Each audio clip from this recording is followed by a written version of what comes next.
Over the years, my good friends, we've been doing deals here at the TJ Tribe, and today it is a Saturday where we go back into the time of the deal, and I kind of like dive in so that we can be able to show you exactly what happens behind the scene.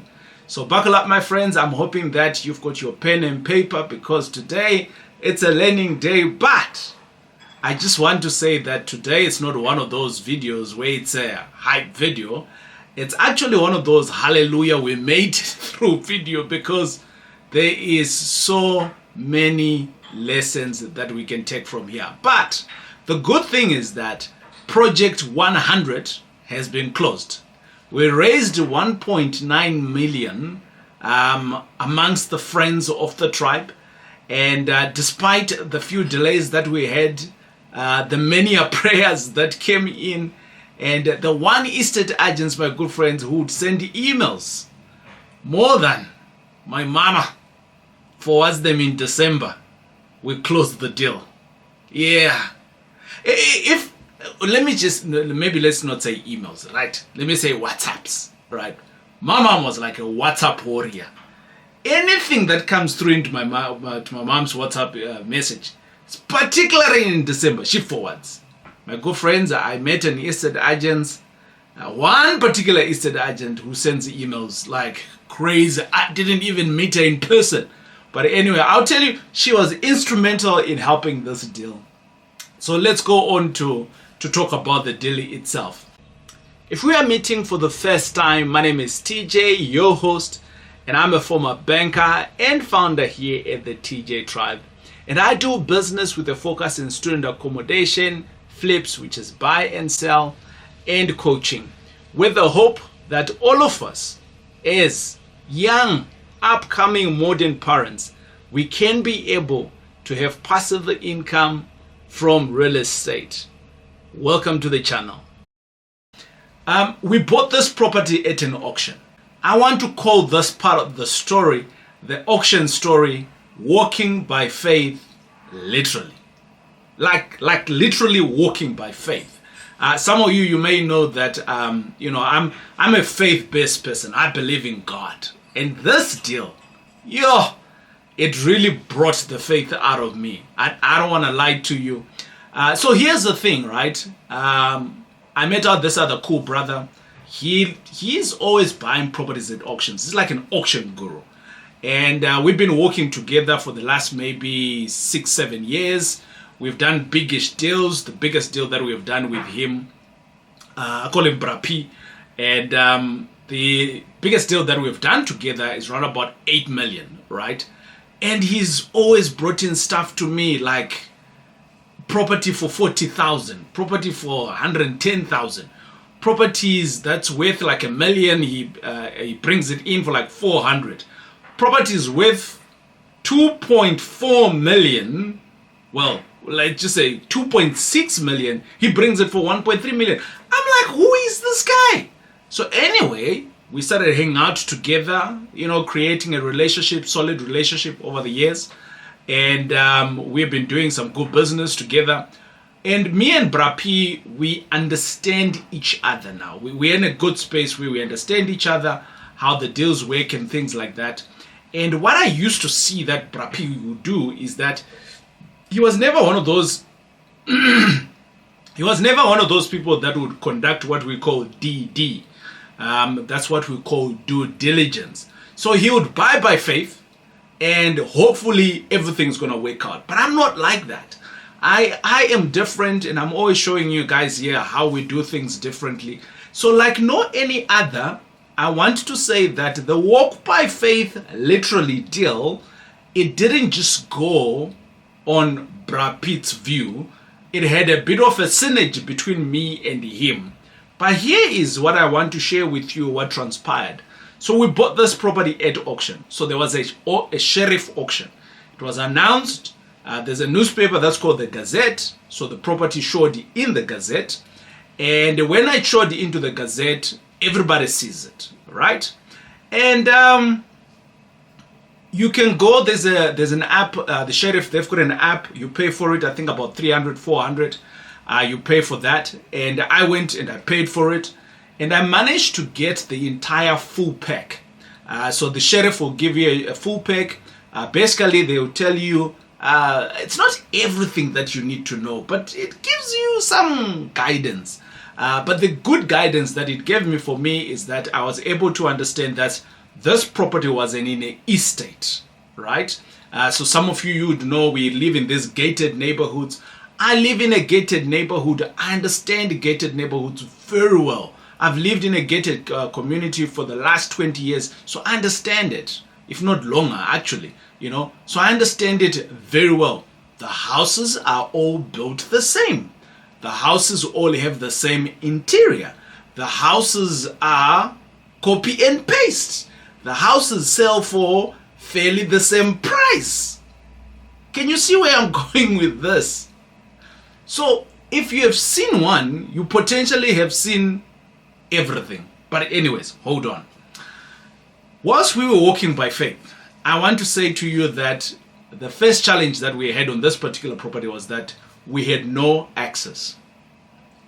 We tried to go and see this property, and the gated community that it was in is one of those where security is very high. So all we did was kind of like we went through to the front gates, and then the security came out and like, what do you want? But we had like a blurry, like few blurry pictures of, hey, I think that was number 2, number 1. But here's the thing. We had gotten a glimpse of what the estate looks like. Obviously from outside we could see, but from inside we wanted to see what it looks like. Now I want to explain to you the whole journey of due diligence, and I want to pin another video here where I've always said to you guys, if you are wanting to do a good deal, you have to know how to do these numbers. So I'll pin a video in here where you can be able to see how to do the numbers. As part of the due diligence, well, we call it triple D. Our triple D basically means desktop due diligence. So these are the things that you can do on your computer, on your phone. Computer is the best one. Yeah. So here's the thing. What is due diligence? The first one is that we need to check the title deed. So from the paperwork that we get from the sheriff, it already indicates to you, it gives you the title deed number, it gives you the address, it gives you who the people remember the sheriff is selling on behalf of the bank, right? So it tells you a whole lot of other things. So within that, we have tools now. I can go and double check, where is the title deed? Is there any endorsements on the title deed? If I buy this, will I get anyone else coming through and say, hey TJ, you owe us, or we owe you? Like, what is there on the title deed? Is it clean? Right, so we go on and check that. You can do that on your computer. That's easy to do, right? For as long as you know how to, right? So it's about the tools. And again, on this video that I've done before, you can check that out, right? Check it out. Check out the next video. I think I called it numbers, but basically it covers due diligence. Then the second thing is that obviously we are buying in a body corporate.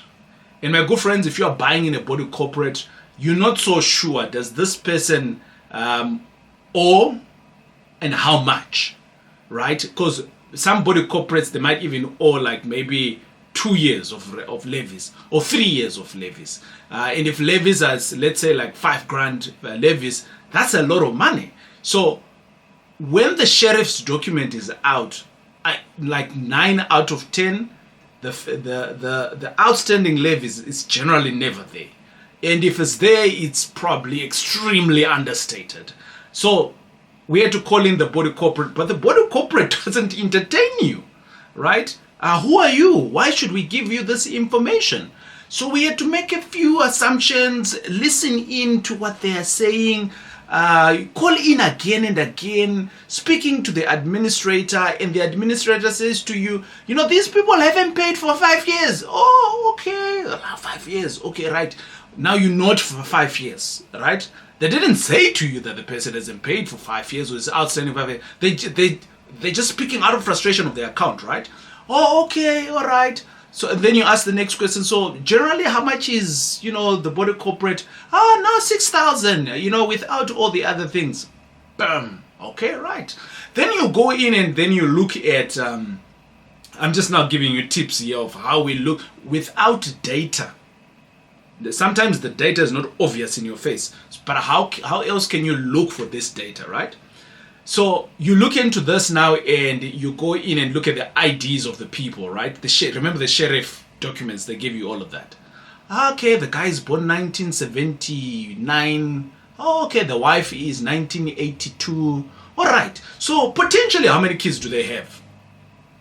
Okay, let's double check. Could they be married? Oh, they are married. Okay, when did they get married? Maybe about 5 years ago. Okay, so that's basically maybe at maximum 5 kids. That's like one every year, ne? Right, they're like rabbits up in there. But if it's not 5, let's just be realistic. Maybe let's say, okay, maybe the guy had a child from outside their marriage and they've got 2 of their own. So let's just say 4. 4 plus the 2, that makes it 6. If you go back to your municipalities in terms of utilization and you say how much does a person use water, how much does a person use electricity, you calculate that times 6 people. Bingo, you now have your estimated costs of utilities. So they haven't paid this. No. You're talking again, and then you hear she says, but electricity by us is prepaid. Okay, so there's no bill for electricity, but there is levies.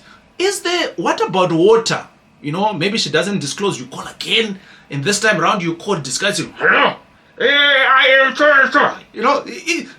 Guys, for us to get this information, we go through lens and lens to get the information that we are looking for. Triple D, desktop due diligence. It's amazing. But anyways, here we are. We're still talking about the body corporate, and eventually you do an estimation, right? So eventually you do an estimation. You're not so sure, and we take the worst case estimation.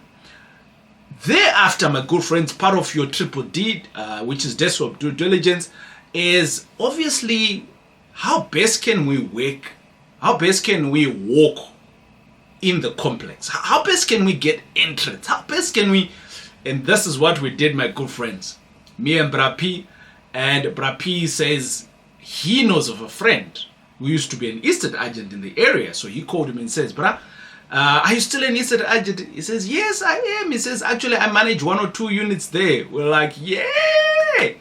So we got into the estate in an Uber, right?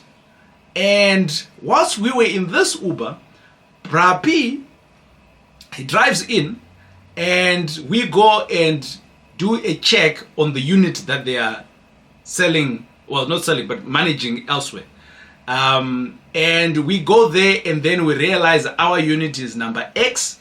So obviously now we walk the complex now, right? Hey, we're in the complex. There's nothing wrong with us. We are visitors. My good friends. Oh, these things. When I talk about these things, I'm like, yo, TJ, where did you learn to do this private investigation stuff? I'm like, I used to watch MacGyver back in the days. Did you guys watch MacGyver back in the days? You didn't? You don't know? Or Knight Rider? No.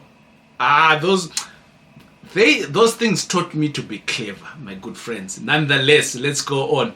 Part of the desktop due diligence, right? Now, we knew someone else who had been exposed to that house.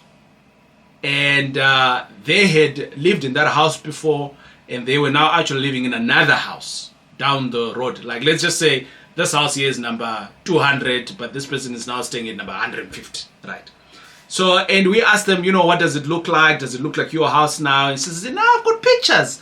I've got pictures somewhere. We met them at the swimming pool. And she says, okay, can you send them through to us? She says, yeah, I'll send it through.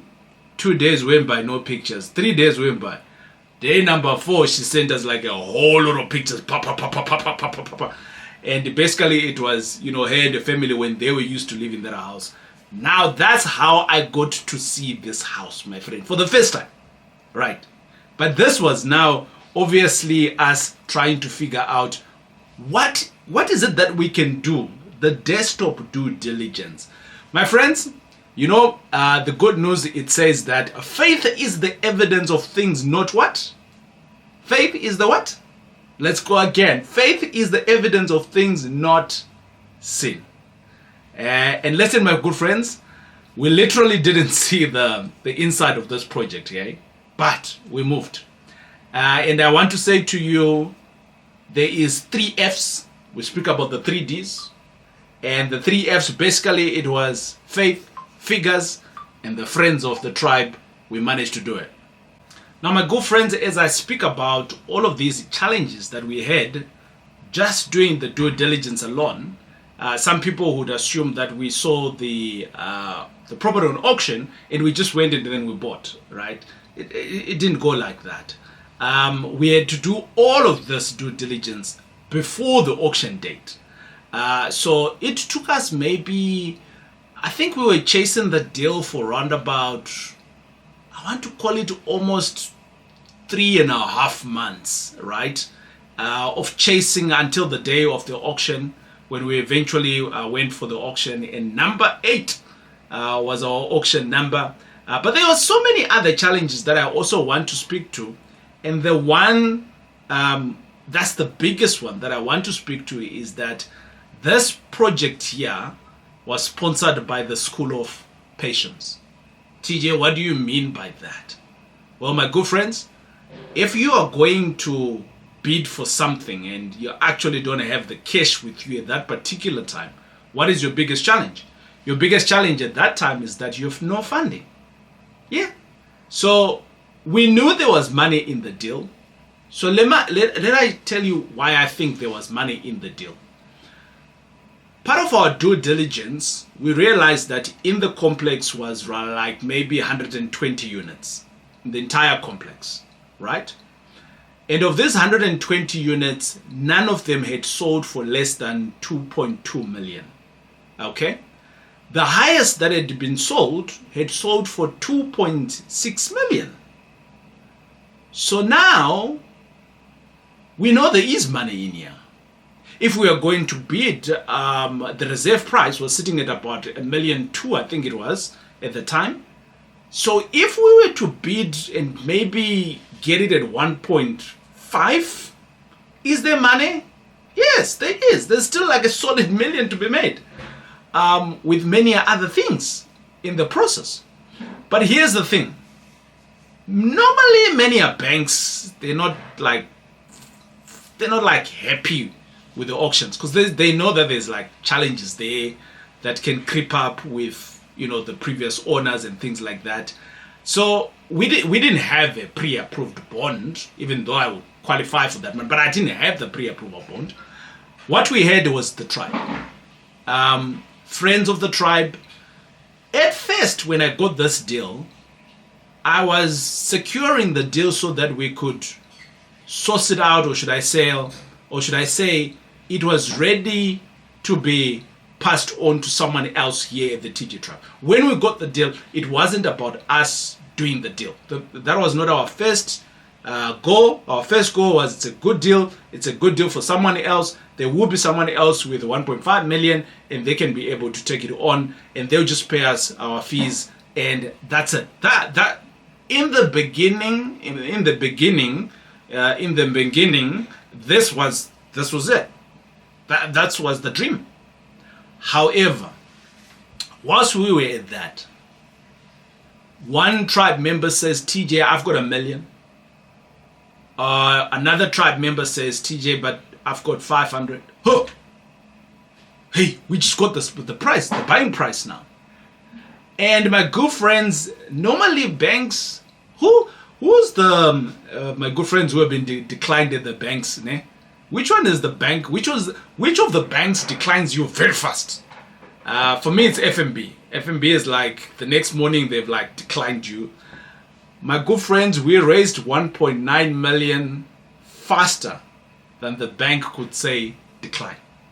That's That's how just this deal just like flowed. To me, it was a problem.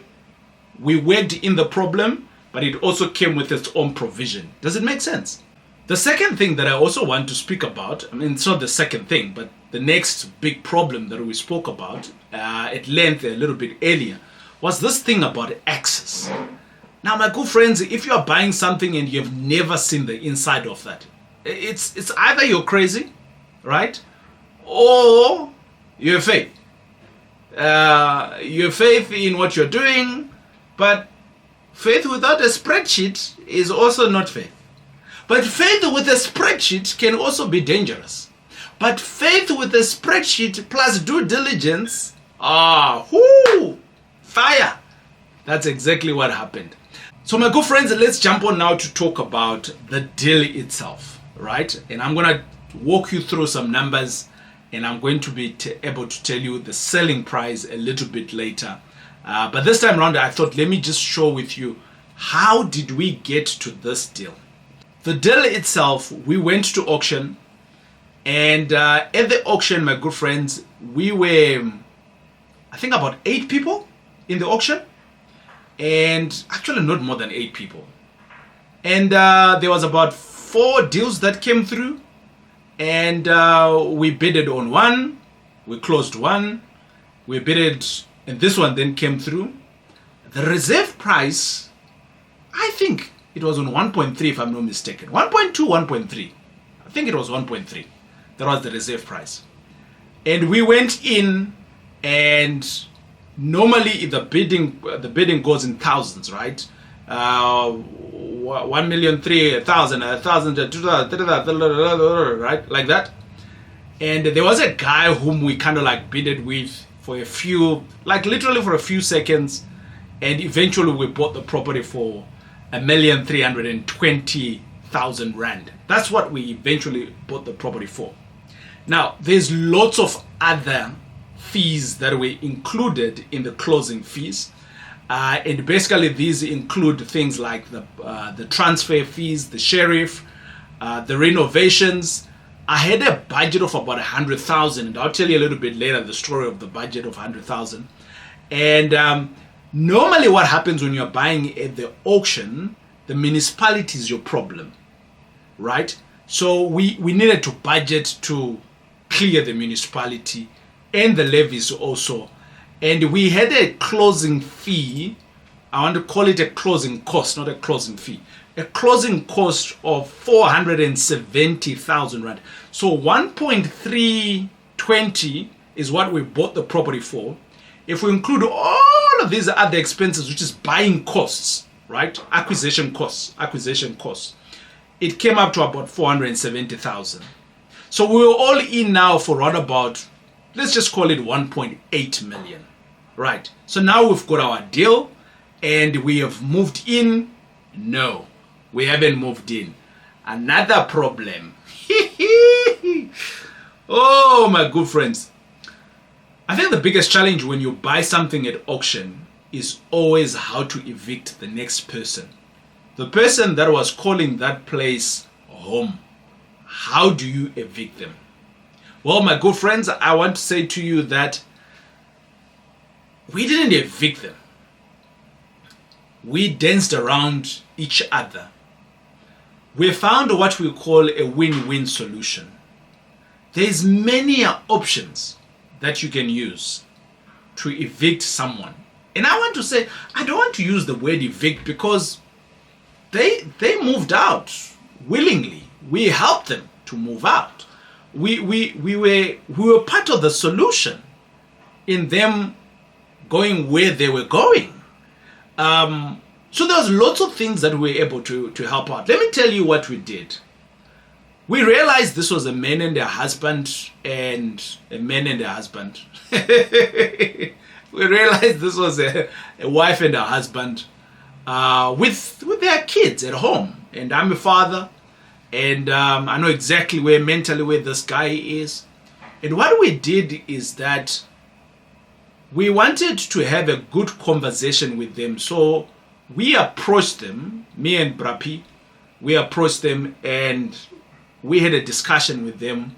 The first engagement was obviously shock. They can't believe their home is gone, right? That's just life.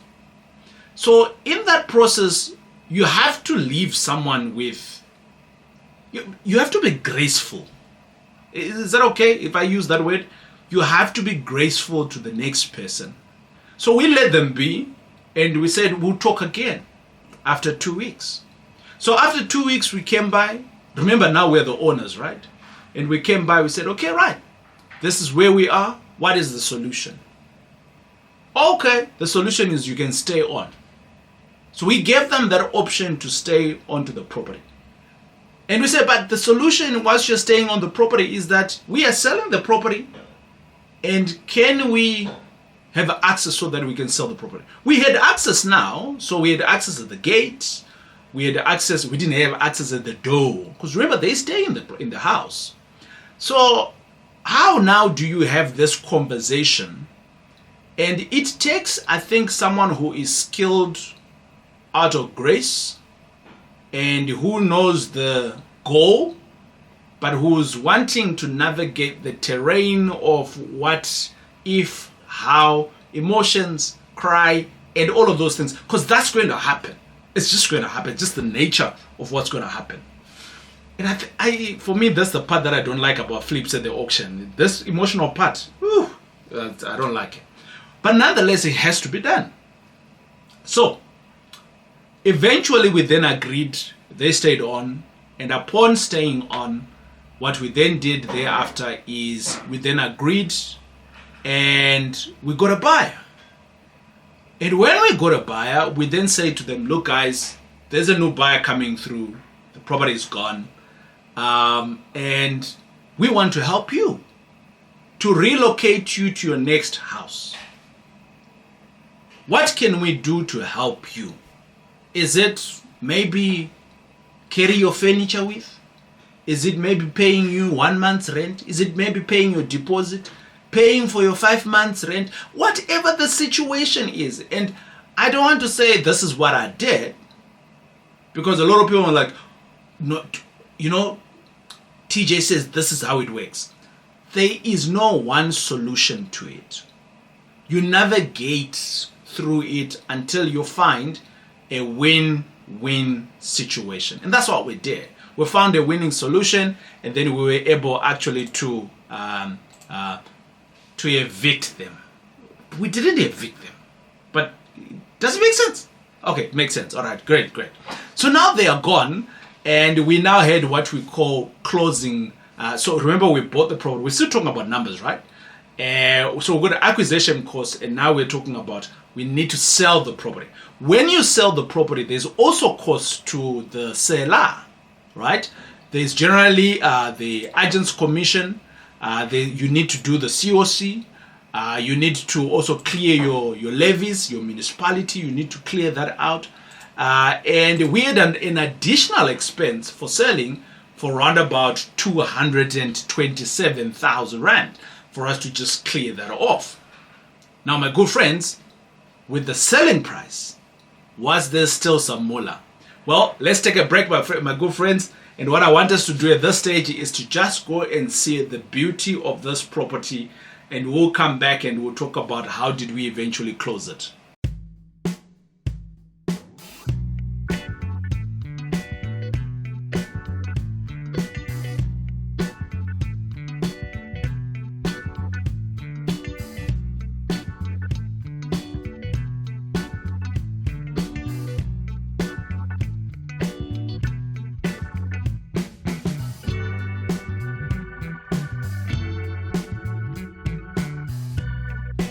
So there we are, my good friends. Welcome back. The property is beautiful, man. I would have stayed there myself. I actually thought, the first time around I saw the property, I thought that the swimming pool was part of the estate. And it was a private swimming pool. It was like what? And for the price versus my own house, I was like, no, this is value for money. But here's the thing, my good friends. The reflection that I did when we were pushing on this property here, I literally wrote it down and I said to myself, profit is great, right? We all want to make profit. But what gives me peace is purpose. Because if you can be able to help, I've just been able to, look at the amount of people that we've been able to help here. The friends of the tribe, the person who's being repossessed, the bank itself, and ourselves. It's an entire community. And my good friends, I think purpose was fulfilled. That's what I think. So, to every friend of the tribe who came in and contributed, raised their hand, and today you got paid, this proved again that as a community we can do it.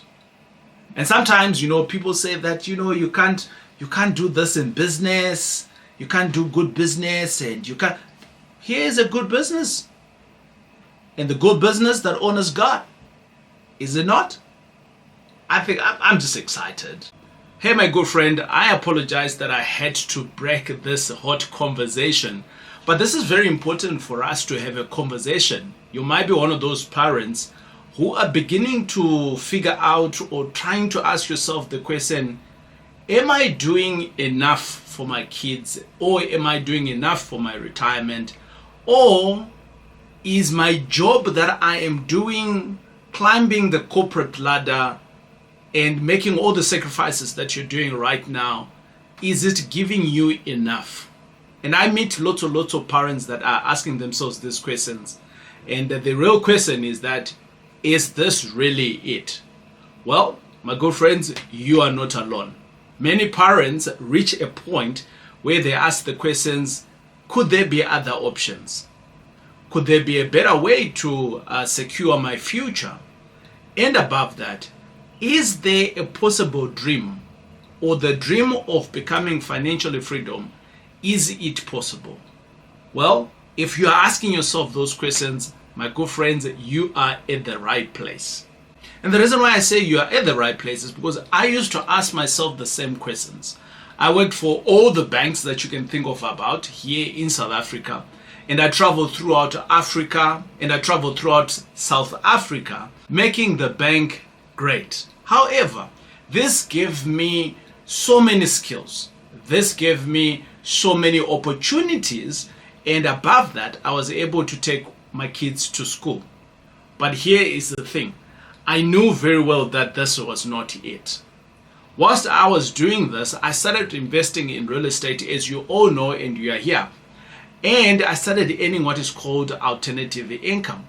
With that, I reached my financial goal 101, which was basically replacing my income. I did that at the age of 37. That was hallelujah. Achieving financial freedom and retiring at the age of 37. Then what? Then I started building my business, which is now giving me a greater return, and I now spend more time also teaching other people like you. With my years of investing in real estate in different strategies, from buying blocks of flats to student accommodation to doing flips, I then created a 3-part course that we do throughout the year. And we do this 3 times in a year over a weekend, and we call this the Making Money Masterclass. With my years of investing in real estate, from buying blocks of flats to student accommodation and doing flips, I then created a masterclass, which is an ongoing masterclass, and this happens 3 times in a year. My good friends, these weekends are generally packed with real strategies, real examples, and real guidance from myself and a few of the other powerhouse teachers that we also work with that have done the same thing, obviously gaining financial freedom.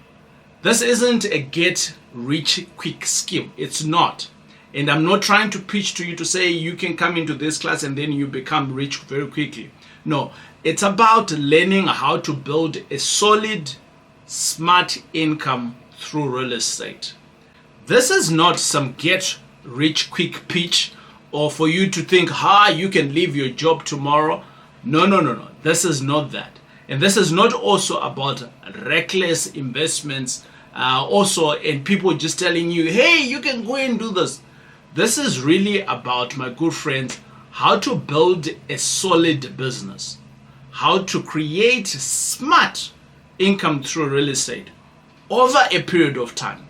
And if a guy like me can do it, I am sure you can be able to do it yourself. Now, if you are one of those people who are hardworking dads, or even you're a single mom, and you're thinking that you want to be able to give your kids more freedoms because you are available, and you can be able to create more choices, and you can leave a stronger foundations, then you belong into this room. We do this 3 times in a year, and it's just basically 3 weekends that you're setting yourself apart to come in and learn. And each learning, or each weekend, it has a different teacher, it has a different topic that we dive in. And if that is you, I want to invite you into that class for 997. It's not a lot of money. I'm sure you've spent more money in doing some stuff that you even regretted, but this time round, I'm saying for 997, you can change your game. You can start to do things differently, and potentially you can start to explore how real estate investments really works. And this can potentially be able to put you into a stepping stone towards your financial freedom. And my friend, this can create a peace of mind.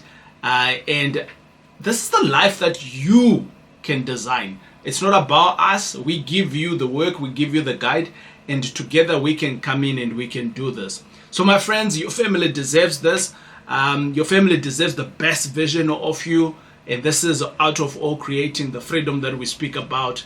And you just thriving in your business. And above all, you being in control of your future. So I'm excited to see you at the next masterclass. And you can check out the link in terms of when is the next date. For 997, we'll see you in class. But let's go on. So we received an offer to purchase. No, let me not say that we received the offer to purchase. So we decided to sell the property. Okay? And it was, I think the selling process for me was, what do they call it? Soap opera? These soapies that we watch on TVs. Yo, my good friends. Let me tell you what happened. And some of the tribe members actually who were involved in this deal, we didn't tell them some of this stuff. But it's just hilarious, some of these things that happens. So we put the property out on the market, right? So we went to take pictures, and we found an estate agent, a local estate agent in the area. And then bingo, the property is out on the market, right? Exactly 2 days later, we get an offer. Boom! An offer comes through, right? And there we are now. We've got the first, I want to call it the first offer. The first offer that came through. And it got me excited, 2.5 million. Really got me excited. Because now we're selling at a good price of what we were chasing for, which is as close as 2.6 or even more. Because obviously 2.6 was a few years ago. So I'm thinking maybe we can get like 2.7, 2.8. Maybe it's possible. I don't know. But this is also post-COVID. People don't have money. The good thing is 2.5 came in and we got excited, and then there was a condition on the offer to purchase. I'm looking at this condition, I'm like, what is American Bulls? So I'm like, I went to the internet, searched American Bulls. I'm like, it's a pit bull. Okay.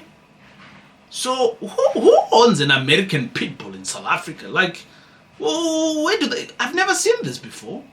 So they say their offer is subject to the body corporate accepting these dogs. I'm like, okay, well, this is the South, right? People love dogs. So let's send it in. So before I accepted, I called in the body corporate. The body corporate comes in and then they said they have to check in with the trustees. Oh. So there's vicious dogs. So now I start doing some digging and I'm now learning about pit bulls now, right? Okay, all right, good. And they come back and then they say no. But here's this is the funny part of it. Even though we recognize that within the estate we have one family that have American pit bulls, we have the right to reserve to say no to these ones because those other ones have been ba ba ba ba ba ba ba. I'm like, yo, wait. Are we not discriminating here? Like TJ's discrimination is coming up. Are we not being racist here to the dogs now? Because these ones are new and these ones are old. Well, what's going on? Right? And I wanted to ask. But a no is a no, my good friend. So I kind of like lost. If it was a freestanding house, I'd have made the money myself. Well, together with, the tribe members. But the body corporate said no. So we lost that. We lost that sale. That was the first offer. And yeah, sad. And then thereafter, we had a second offer. But now the second offer, my good friends, I then met online. I didn't meet this person. But basically the agent that we brought in, they had one guy. Let's just call him John. And John was working with Susan. And somewhere along the line, there was two other people that pitched up. Also, I'm not understanding, are they part of the agents? But their email addresses are different. And then there's the fifth one. Now this fifth one, she sends emails every day. Let me not say every day. By the hour. She sends emails. But these emails are not related to the sale of the property. They are related to other sales of the other properties. And she's vomiting around commission not being paid. She's vomiting about ill treatment of so and so and so and so. I'm like, these people, I don't even know them. Why is she including me in them? So I do the decent thing. I said, hello, Mrs. S, please could you not include me into these emails? Oh, Lord. It's like floodgates. In the next morning, I get more emails. I'm like copied in. It's like maybe it's groups and groups of emails. I don't know. Like, have you ever? So I tried to look in my emails now. How can I block this person? But now I don't want to block them because I'm thinking they're also part of the team that is selling. So one day I come from a meeting. I've gone for a workshop for the day. And the next day, so I'm gone for the entire 8 hours. And then the next day I started work a little bit later in the afternoon. So around 3-ish. And I have about 118 emails from one person. 118 emails. Like, then I asked, so Pateka, she's doing the transfer for us. She does all our transfers. You all know her. Good firm. You guys, if you need some help with any firm, some legal stuff, reach out to her. I said to Pateka, is there a law that I can use to make sure that this person doesn't send me emails? She says, you, TJ, where does she get the energy to send? So she's not frustrating me, she's frustrating more people. But nonetheless, offer number 2 came through, I think, from that clique. I don't know. I don't know. But the offer number 2 came from that clique. And this offer to purchase, when it came through, I want to call it the bank phantom. The bank phantom. You understand when they talk about phantom theories and things like that? I want to speak about that. So they submitted it. We approved it. And then there was silence. Yeah? Silence. And then nothing. And then it was like the desert. Quiet. Nothing.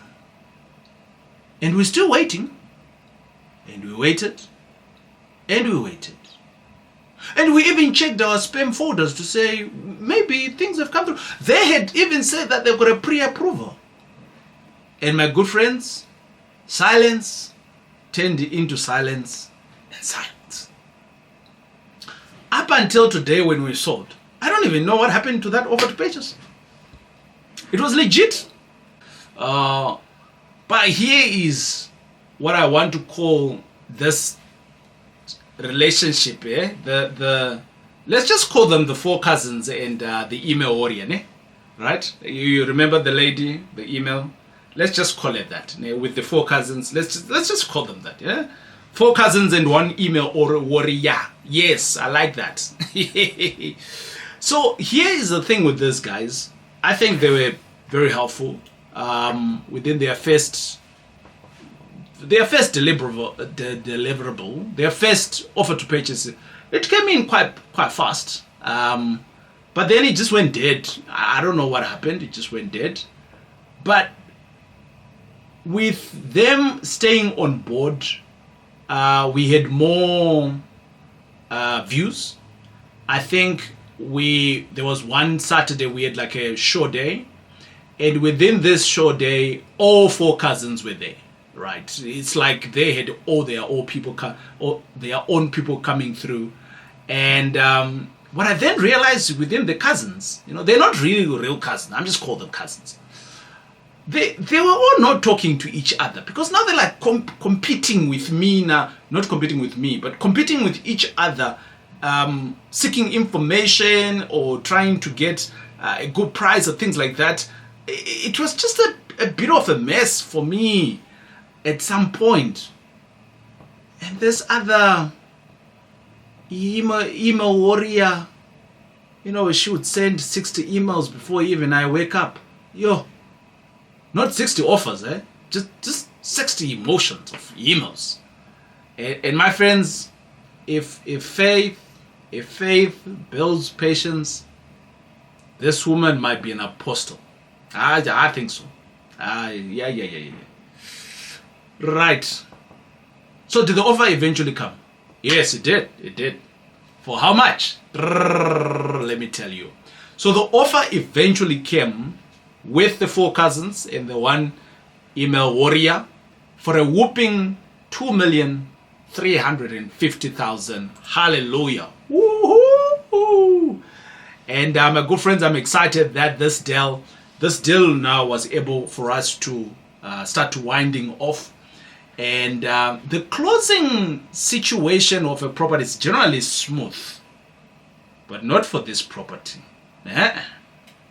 Well, 2 issues that we had. The first one was the COC. There's this certificate called the COC.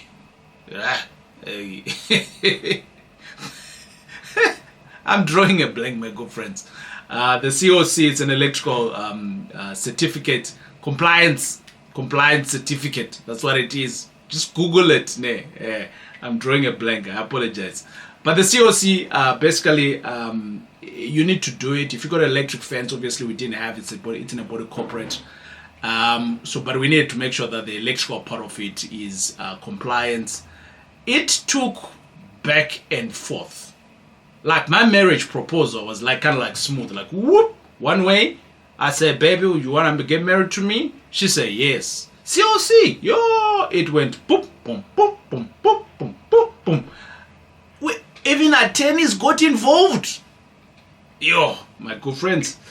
But eventually it was resolved. Then the other thing that I want to speak about is, remember we said on the property, or you saw on the pictures, that there was a swimming pool. So that swimming pool, we actually later discovered that it was leaking in the week of handover.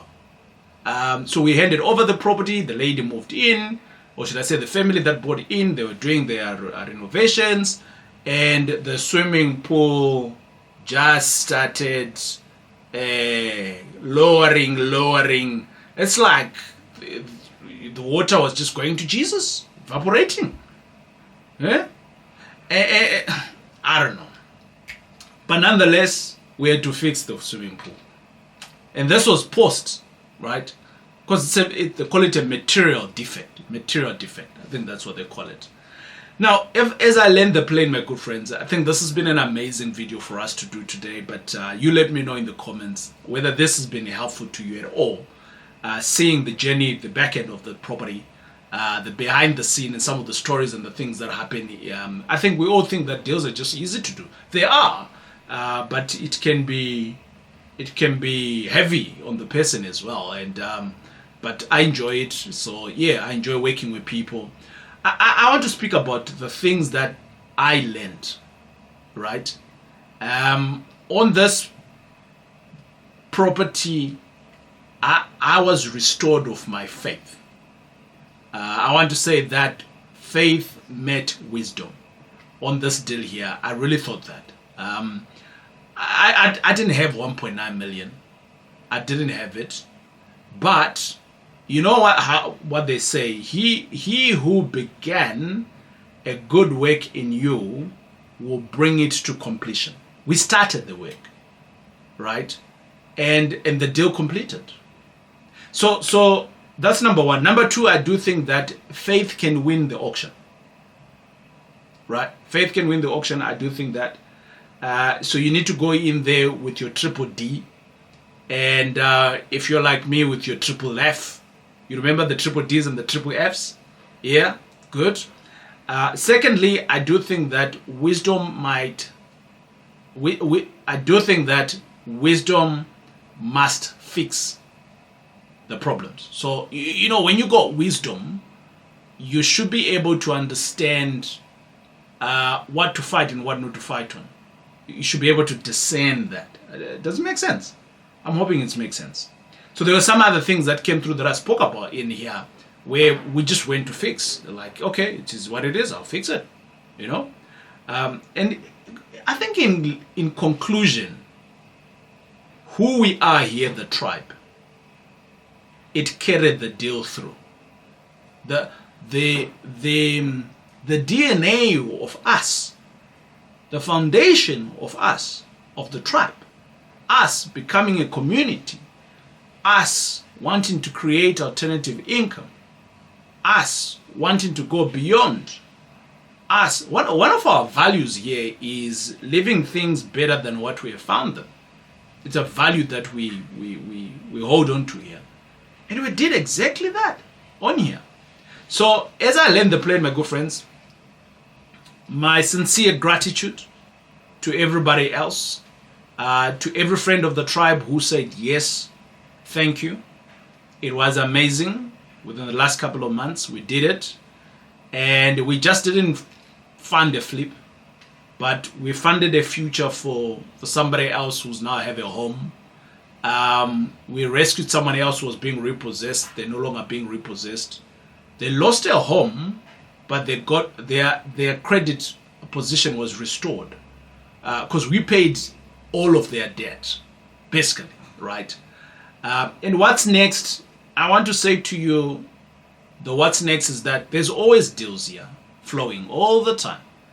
Obviously, not deals where you have to put in money, things like that. That's not the goal here at the TJ Tribe. The TJ Tribe is our goal is to make sure that if you are in the real estate space and you're looking for opportunities, here at the TJ Tribe you will find those opportunities.